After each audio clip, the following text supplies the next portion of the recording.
pouvoir développer, améliorer au fil du temps en fonction des nouvelles fonctionnalités. Donc ça nous permet cette agilité-là qu'on n'avait pas auparavant avec historiquement Avamar et Networker. Aujourd'hui, sur cette solution, on est de l'ordre de 3 à 4 releases par an. La dernière en date est sortie en juillet, qui est la 19-14. Donc, concrètement, qu'est-ce qu'on va pouvoir sauvegarder avec Core Protect Data Manager? Donc, plusieurs choses. Bien évidemment, les file systems, on retrouve les agents pour sauvegarder les serveurs Windows, les différentes distributions Linux, les NAS également, tout type de NAS, les NAS Dell Technologies, mais pas que. Dès qu'on est plus sur intégration avec les NAS Dell Technologies, puisque on a une découverte automatique des partages sur ces NAS qui est opérée par PPDM. Côté base de données, on va pouvoir sauvegarder Oracle, SQL, Exchange et SAP HANA. La même chose, on a une forte intégration avec ces bases de données-là, on va pouvoir s'intégrer aux outils natifs de ces bases de données. Typiquement, un DBA Oracle pourra faire ses sauvegardes et ses restaurations en passant par du Herman. Même chose avec SQL Management Studio, etc., etc. Ensuite, le support de la sauvegarde Kubernetes, des containers Kubernetes. Où là, on va pouvoir également, on va revenir sur cette partie-là, mais PPDM était une des premières solutions à supporter la sauvegarde des containers Kubernetes. Et donc, le thème de la journée, c'est voir l'intégration qu'on a, notamment avec VMware. Donc, rapidement, Power Protect Data Manager a été développé sur deux axes principaux. Ok, ça marche. Ouais, ça marche. Donc, deux axes principaux. Le premier va être l'automatisation. On va chercher à automatiser un maximum de choses, hein, comme je vous l'ai dit. On part d'une feuille blanche, on veut développer une solution qui est très simple, où il n'est pas nécessaire de s'y connecter tous les jours pour savoir si tel ou tel asset est protégé. On veut que l'outil vive sa vie et qu'il fasse les choses bien. Donc, on va vouloir automatiser un maximum de choses. La première étape d'automatisation, ça va être de découvrir les assets.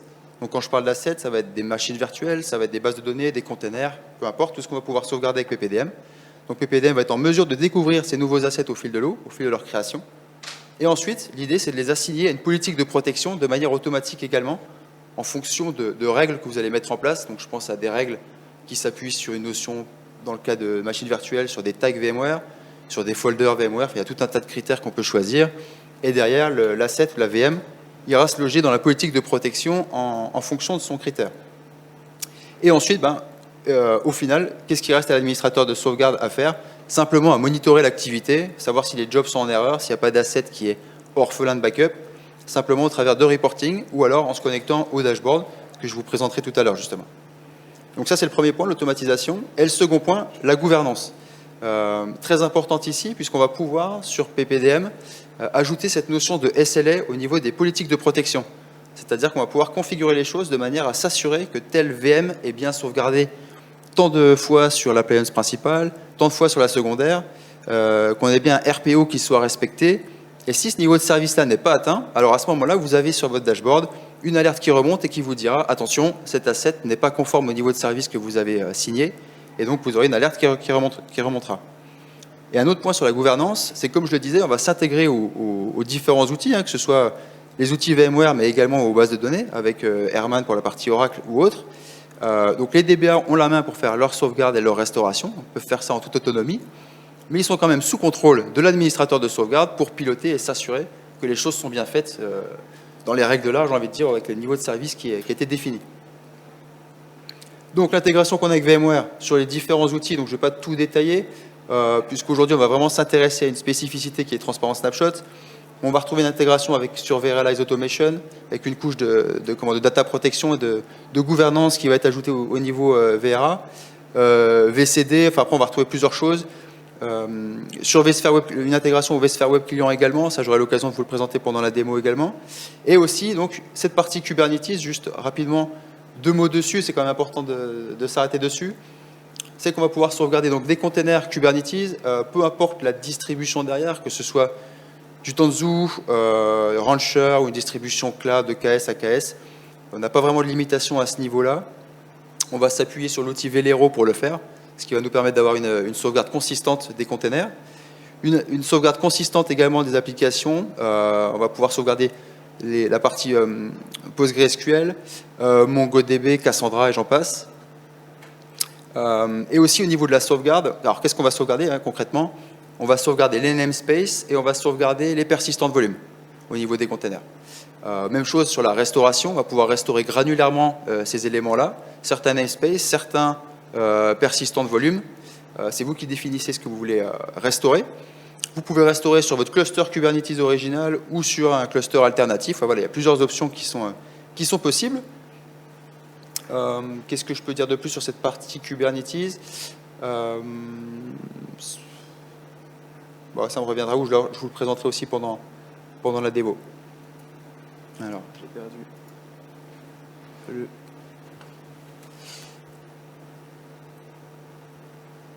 Ok.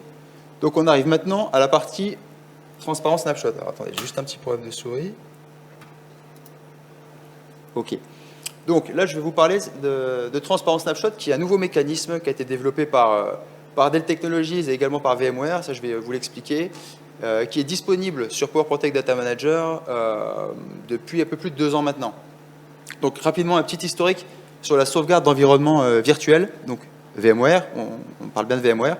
Avec en 2002 un mécanisme de sauvegarde qui n'était pas forcément optimisé pour la sauvegarde d'environnement virtuel, puisqu'on s'appuyait sur des agents. Donc ça avait ses limites et ce n'était pas du tout adapté pour. Ensuite, en 2006, est arrivé VCB, donc VMware Consolidated Backup, où là, on s'appuyait sur des proxys physiques, la même chose, très complexe à mettre en place au niveau du dimensionnement, à l'étape initiale. Il fallait dimensionner le nombre de proxys nécessaires pour sauvegarder l'environnement, sachant que c'était difficile de gérer l'évolutivité, parce que ça nécessitait ensuite de rajouter des serveurs physiques. Ça ne se prêtait pas vraiment à un contexte virtuel. Et sans parler du peu, voire pas de granularité qu'on pouvait avoir avec ce mécanisme. Et donc depuis 2009, là c'est un mécanisme que aujourd'hui ceux qui s'occupent de la sauvegarde connaissent très bien. Hein. On s'appuie sur VADP, donc les V-Storage API pour la data protection, où là en revanche on est dépendant de la prise de snapshot lors de la sauvegarde. Donc qui dit prise de snapshot dit également traitement du snapshot et release du snapshot. Donc ça a ses limites également pour certaines machines virtuelles, notamment les machines virtuelles I/O intensives, mais également les machines virtuelles volumineuses de plusieurs téras. Là aujourd'hui on s'adresse essentiellement à des VM qu'on peut voir avec des disques de 500 Go essentiellement. Faire des snapshots de VM plus volumineux, ça devient vite compliqué. Et bien évidemment, pour faire ce mécanisme VADP, on s'appuie sur des proxys. Donc des proxys qui sont gourmands en ressources, qui consomment des CPU, de la RAM, etc., du stockage, et qu'il faut également gérer. Et un autre point important, c'est que ces proxys peuvent aussi représenter une porte d'entrée avec la menace cyber qui fait partie de l'actualité et qu'il faut prendre également en considération. Donc, le mécanisme VADP, comme je viens de vous le dire, s'adapte en environnement virtuel, mais à ses limites. Parmi ces limites, on peut avoir une interruption d'activité. Lors d'une sauvegarde, effectivement, on va faire un snapshot de la VM, ce qui peut entraîner, dans certains cas, donc interruption d'activité, c'est vraiment dans le pire des cas, mais un stun de la VM, une application étourdie, et dans ce cas-là, effectivement, ça peut être contraignant. Un risque de perte de données, effectivement, on va vouloir faire moins de sauvegarde, étant donné que ça a des impacts sur les ressources de la machine virtuelle. Donc on va faire moins de sauvegarde, donc moins d'interruptions, mais des SLO qui ne sont pas forcément atteints. Et le troisième point, c'est que, vous l'avez compris, ça repose sur des proxys, donc un coût d'infrastructure forcément augmenté pour gérer cette partie proxy et les déployer. Rapidement, l'anatomie d'une sauvegarde au travers de VADP, je rappelle juste les principaux mécanismes, parce qu'après on va passer à la partie transparent snapshot, et c'est pour voir la différence et l'évolution entre ces deux mécanismes. Donc l'anatomie d'une sauvegarde d'image d'une machine virtuelle au travers de VADP, donc la création du snapshot, ensuite on va, dans le but de déterminer les deltas par rapport au précédent snapshot de la précédente sauvegarde, de traiter ces deltas et de les envoyer sur l'appliance de sauvegarde. Et ensuite, destruction du snapshot, ce qui veut dire consolidation, fusion du VMDK en cours avec le snapshot qui vient d'être traité. L'impact que ça a sur les performances d'une machine virtuelle, donc là, je vous montre un graphe d'une machine virtuelle, les impacts sur une machine virtuelle avec le mécanisme VADP, et je vous montrerai ce même graphe de la même VM, mais sauvegardé avec transparent snapshot pour voir un peu l'évolution que ça apporte et les améliorations que ça peut apporter.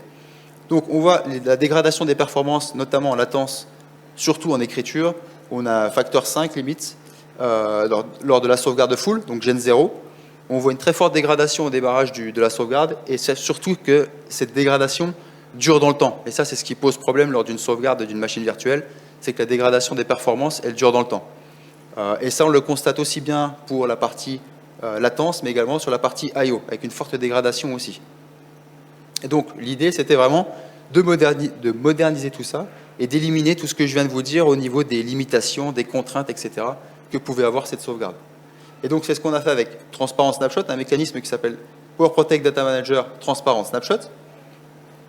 Juste rapidement, pour revenir sur la genèse de ce projet, la Transparent Snapshot, c'est important de le dire, puisque c'est un projet commun entre Dell et VMware, c'est-à-dire que cette technologie est aussi bien supportée par Dell, mais également par VMware.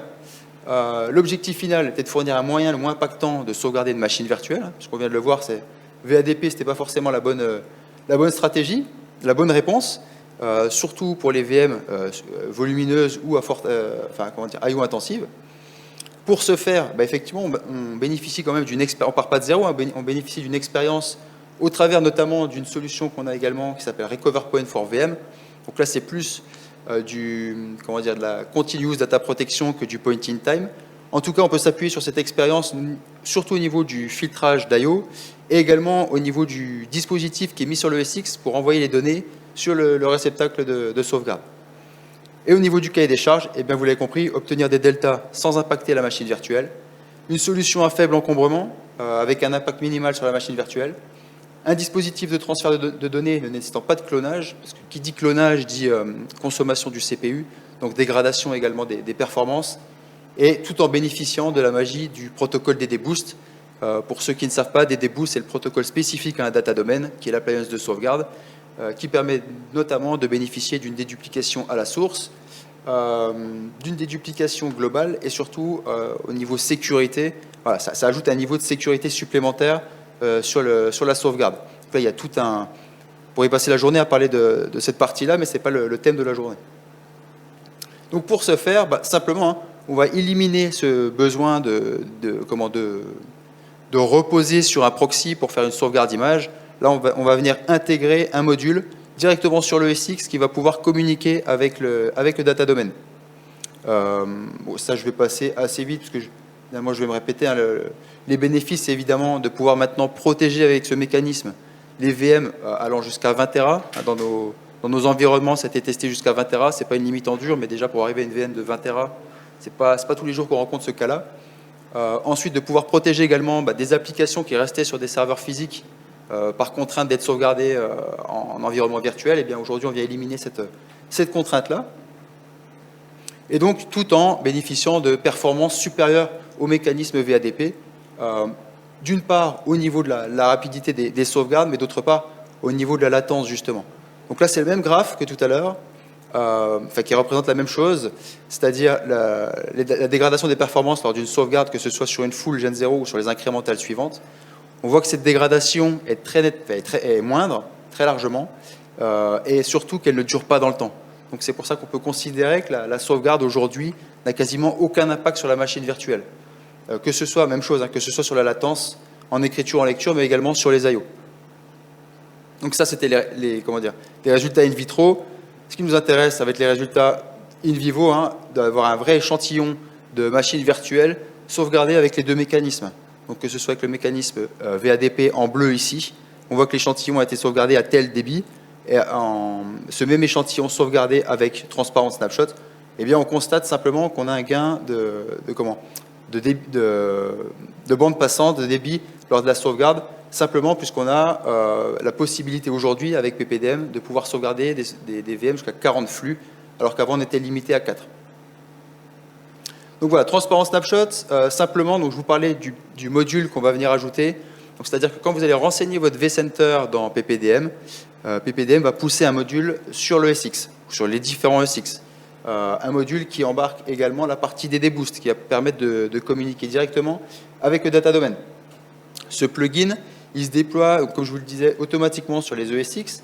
Il a également une mise à l'échelle automatique, c'est-à-dire que si vous ajoutez des ESX au fil de l'eau, il viendra se déployer et s'installer directement sur les ESX, ce sera complètement transparent pour vous. Ensuite, indépendant du stockage, effectivement, à partir du moment où le stockage qui est en dessous est supporté par VMware, il sera supporté par cette technologie. Et les deltas, donc un petit mot sur les deltas, même si j'y reviendrai tout à l'heure, c'est qu'aujourd'hui, pour le faire avec Transparent Snapshot, tout simplement, on va venir enregistrer tous les deltas des VM dans une table, dans un bitmap, et ce bitmap va résider dans la mémoire de l'ESX. Et c'est ce tableau-là qu'on va venir interroger et qui va communiquer avec le module qu'on vient rajouter sur l'ESX pour envoyer les données directement sur Data Domain. Je vais m'expliquer tout à l'heure parce que j'ai un graphe qui sera peut-être plus parlant.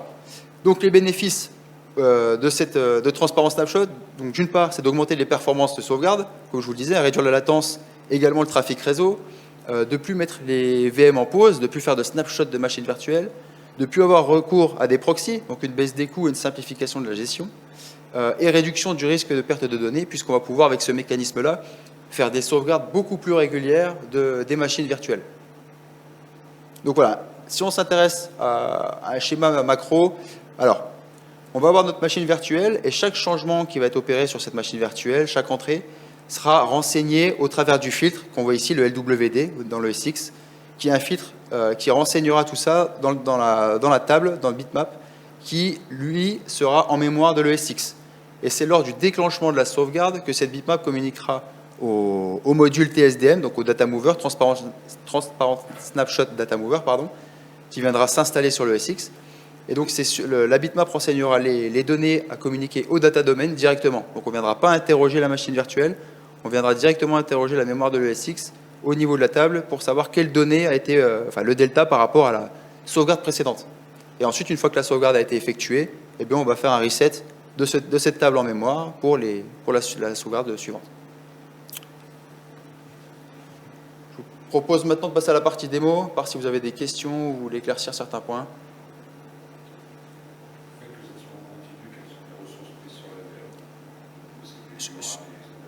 Sur l'AVM, il n'y en a aucune ressource sera utilisée. Au niveau de l'ESX, il y aura un peu de mémoire qui sera allouée pour cette partie-là.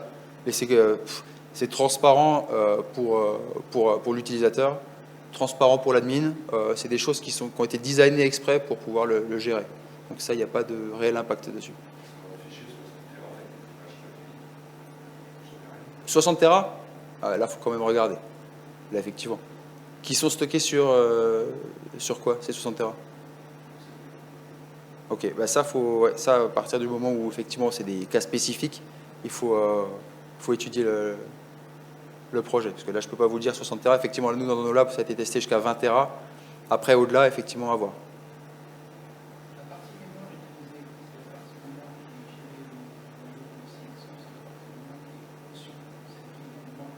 Non, au niveau de l'ESX. Là, on est vraiment au niveau de l'ESX, oui. Non, du tout. Oui. Oui.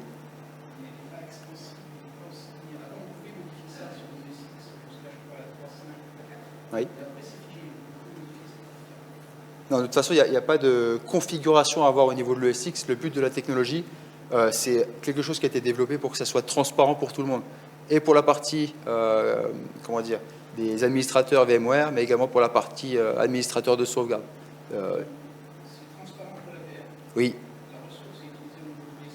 Oui. L'impact au niveau de l'ESX par rapport à la mémoire. Il n'y a rien. Non, et le démon qu'on va venir déployer sur le SX, qui est le data mover, le TSDM ici, qu'on va venir déployer sur les différents ESX, il est de l'ordre de 700 mégas. Donc versus les proxys qu'on pouvait avoir avant et qui prenaient du stockage, de la mémoire et du CPU. Là, on est sur simplement 700 mégas à déployer sur le SX. Je crois que la librairie des dboost qui est intégrée au module, elle représente une dizaine de mégas. Donc c'est vraiment quelque chose de léger, quoi. Non, c'est un démon qui est installé sur le SX.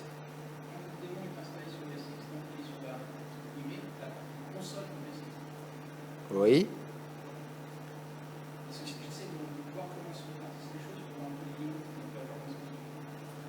Alors, quel genre de limite vous pensez?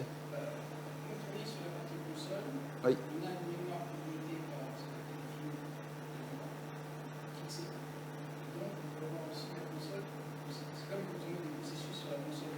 Oui.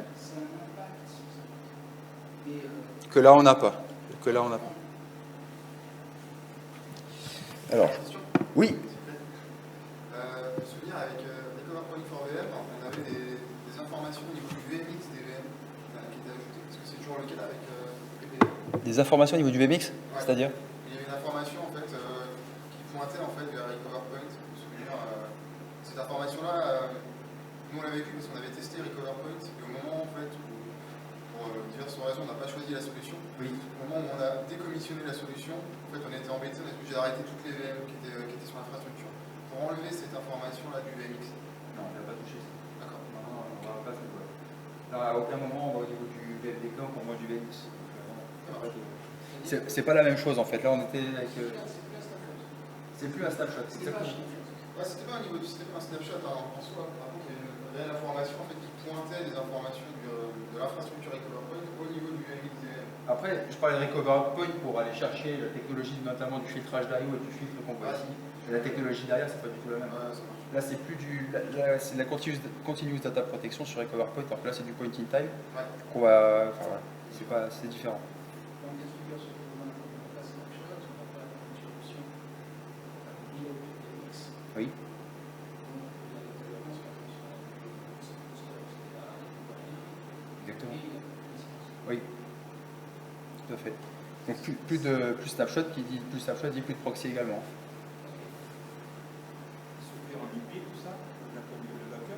Oui, il y a du LAN.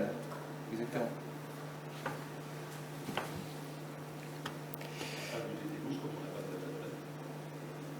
Non, ça c'est exclusivement réservé à Data Domain.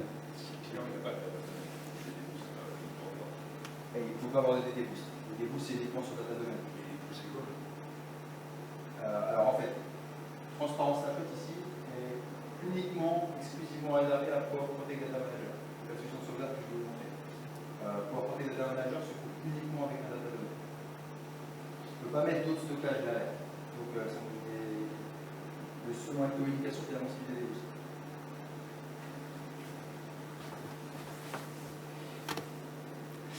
Allez, il nous reste 5 bonnes minutes. Hop, je partage juste ça.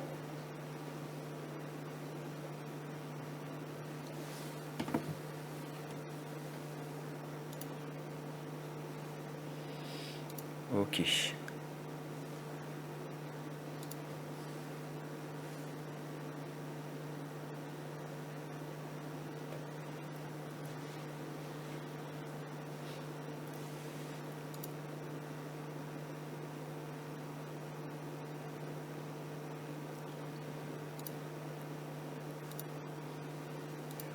Alors, j'espère qu'on a une bonne connexion et qu'il n'y ait pas de surprise. Ok, très bien. Alors là, j'ai déployé mon OVA PPDM. Je vais me connecter dessus.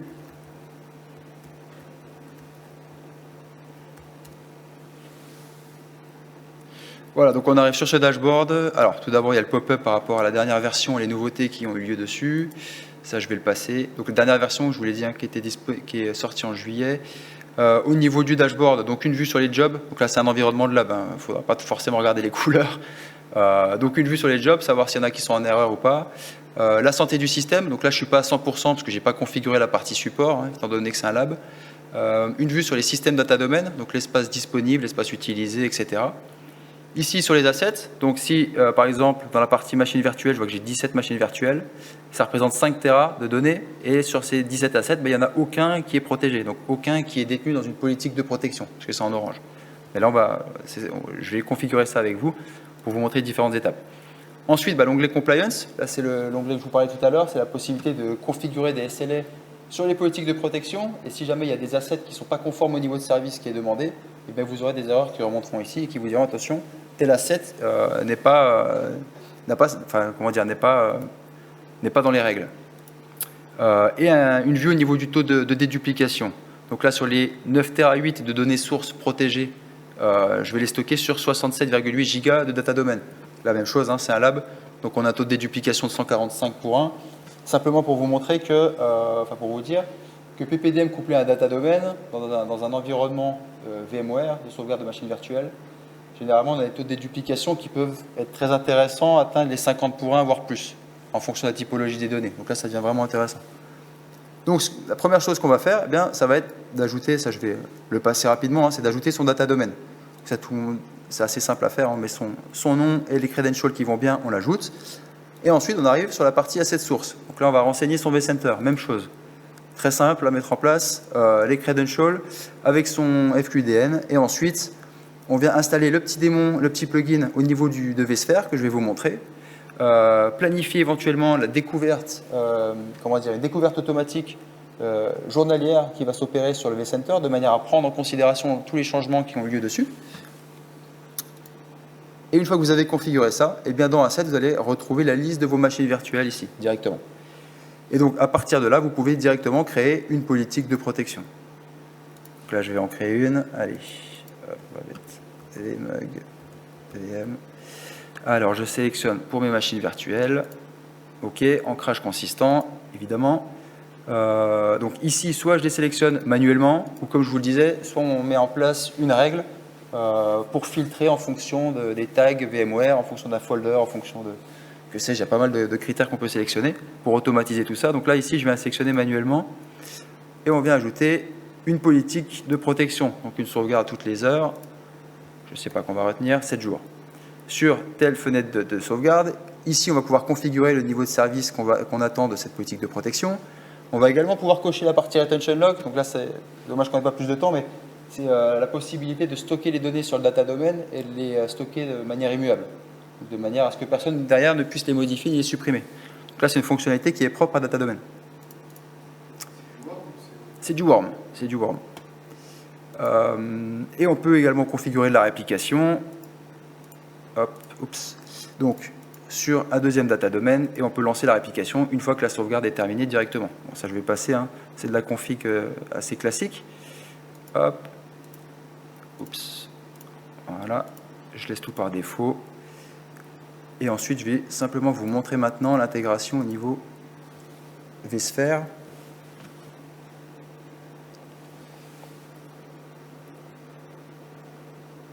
Ouais, je suis encore connecté. Très bien. Alors, je ne sais plus laquelle j'avais sélectionné, je crois la Win01. Donc par exemple, si je viens ici, je pense que le menu là, tout le monde le connaît. Voilà, on a le petit module qui est venu se rajouter, donc Power Protect ici, où on voit, donc la VM, c'est les protéger ou non dans une politique de protection. Là, c'est le cas. Quand a eu la dernière sauvegarde de cette machine virtuelle, et on a également la possibilité soit de lancer une sauvegarde ou une restauration, donc une restauration complète ou une restauration granulaire d'un fichier, donc directement depuis vSphere. Et si on lance une restauration, on a également la possibilité d'aller choisir sa sauvegarde. Et peu importe sur quelle appliance on va la chercher, on a la vue complète. Donc sur le système principal, mon data domain principal, qui soit physique, virtuel, on-premise ou dans le cloud, peu importe, on s'en moque. Même chose ici, si celui-ci n'est pas accessible, on peut aller chercher les copies sur l'autre périphérique data domain. Ensuite, eh bien, alors, il y a plusieurs options, est-ce qu'on restaure toute la VM ou certains disques? Et ici, le type de restauration, donc est-ce qu'on restaure sur une nouvelle VM, sur la VM originale, ou on utilise la fonctionnalité Instant Access, où là, on va utiliser les disques SSD du data domain pour présenter la VM et la restaurer. Donc là, je vais vous montrer, on va passer par cette option-là. Ça, je vais le passer. Hop, et hop. OK, est-ce qu'on restaure ou pas la VM allumée? Est-ce qu'on la reconnecte au réseau? Ça, ces paramètres-là, vous les connaissez. Et je restaure. Voilà, et donc là, assez rapidement, je devrais retrouver ma VM qui va apparaître.